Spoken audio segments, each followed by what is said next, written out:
Today, the Potter family is making an industrial wall picture hanger. Not my idea, my wife's idea.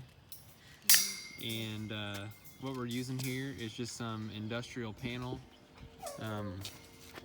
I call it hog panel. They called it industrial panel at the store.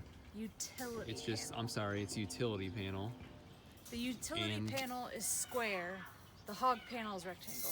Okay, hog panel is rectangle, utility panel is squares. And these are 4x4 squares. And we bought a 16-foot piece of it, and we are cutting it down to size right now. And just using bolt cutters. You could do it with an angle grinder. If you had some really big, heavy pliers, you might be able to cut it, but the bolt cutters make it pretty easy. So right now, this is the main panel we're gonna be working with today in the house. It's cut down to about 6 foot. Right now, after you cut the panel, you're gonna have some jagged edges from the bolt cutters or whatever you cut with. You can tell here, it's a little sharp, so we don't want that digging into the wall. So we're gonna, right now, I'm gonna take this angle grinder and we're gonna grind down the edges just a little bit, just so they're not sharp. And then we have some hangers I'll show you here in a minute that we're gonna use to hang on the wall. And then we'll have a finished product for you also. So I'm gonna get to grinding here real quick.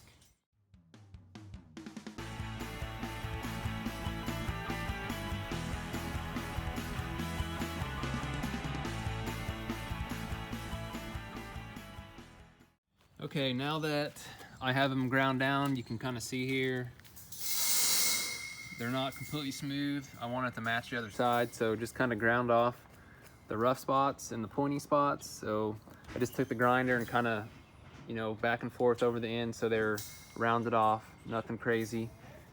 And then just using just a standard hand grinder, just a regular all-purpose disc, nothing fancy. And you don't have to do this step if you don't want to. I just didn't want to have to worry about them scratching up the paint on the wall. This will be the part against the wall, so it's not really like this is going to be touching.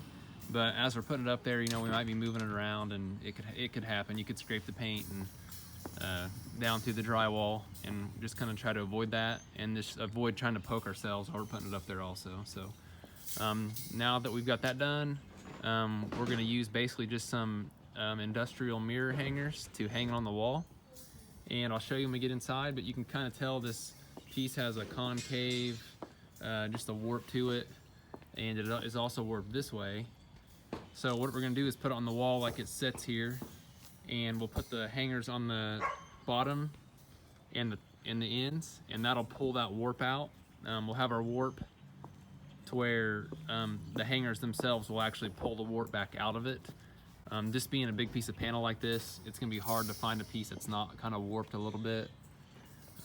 But like I said, the hangers will take care of that for us, so not much concern there. Okay, here's the wall we're gonna put the panel up on. And we used to have just some pictures up there and some other things, and this is gonna take place of that. And all you're gonna need to do, once you've got your panel cut down, you're just gonna need a tape measure.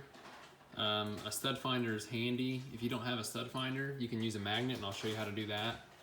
A drill and some drill bits, obviously to put the screws in with. And then the kit we're using is just a mirror kit, and it just comes with 4 holders and then 4 screws. I'm not going to use the screws that came with it. There's nothing wrong with them. You can use those. I just prefer a square drive. I really hate Phillips head, so I'm not going to use them on this project. And then once we find the studs here, we'll be able to hang the panel, and I'll show you how to do that right now. Okay, so to find your stud, if you have a stud finder, they're pretty self-explanatory for the most part. I've got one that's pretty old. You just basically hold down the button, and when you get your signal, that's the edge of the stud. You'll mark an edge, come out from the other side, mark that edge, and then you'll know that's where your stud is in the wall. If you don't have a stud finder, if you have a refrigerator magnet, the more powerful the better, but same kind of concept here. When they hang your drywall, when they built your house, they use either nails or screws. They're magnetic, obviously, they're metal, so if you run your magnet up on the wall, you'll notice, I kind of know where this stud is already, so it's gonna be a little quicker, but if you go down the wall, you'll feel there's a screw. Mark that, that's the center of your stud. And then you can go down further, another screw, mark the center of your stud. And same, you know, if you're trying to go back over, there's a stud there. Screws are normally about every 12 inches or so, depending on the way your house was built. Once you find one stud though, it's a lot easier to find the rest. Just take your tape measure and measure 16 inches, and then use your magnet and just check yourself, make sure there's a stud there. And then you can find where all your studs are, obviously, and you can find where you want to mount all your mounting supports. So now that we know that, we're going to lay it on the wall where we want the panel, and then we'll get going with that now next.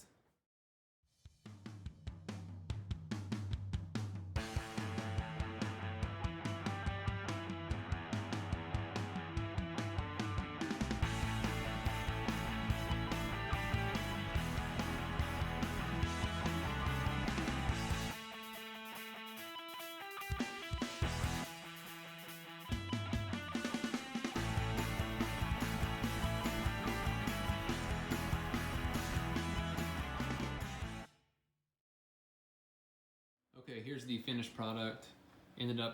Turned out really nice. I want to say, first of all, this was not my idea, this is my wife's idea. I questioned it many times over the last month, and she finally talked me into doing it, and I think it turned out great. Ended up using, I forgot to mention this earlier, a 16-foot piece of panel that we bought. It was about $40.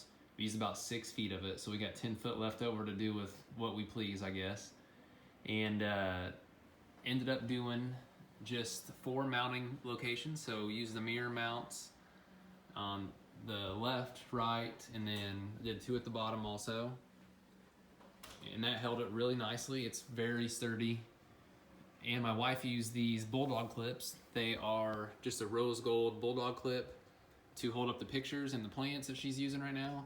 And I want to say too, just to point out here, and we just kind of did this by accident, but I'm glad it ended up this way. The horizontal pieces of metal, make sure they are on the outside. It just makes it easier to hang, that they're away from the wall a little ways, just so your clips have something to bite into. I think it'd be kind of difficult to get your bulldog clip behind one of these if it was up against the wall and not held out from the wall with these other vertical wires. So that made a big difference, I think, and that was just purely by accident, but I'm glad it went up that way. So this just kind of finalizes the living room for right now, for the industrial look we've been going for. And we do have some other videos of some other stuff we've done. If you'd be interested in watching, we have one of the light fixture here that we made that's a dimming light fixture, so we can adjust the light in the room. And we do other projects like this. If you can't tell, we've done a lot of industrial things in the house. So if you would like to watch some more of those videos, please subscribe and like. We'd appreciate it. And just for all those you people that don't know, this is my wife, Sarah. She's the inspiration behind 99% of the stuff here. The only thing I can take credit for is the light fixture. So, and I will take lots of credit for that because it turned out great. It looks nice. So, like again, if you would like to watch some more stuff like this, please like and subscribe. And this project took us about 2 hours total, start to finish. So, not a bad project at all for a Sunday, and we really like it. So, thanks again for watching.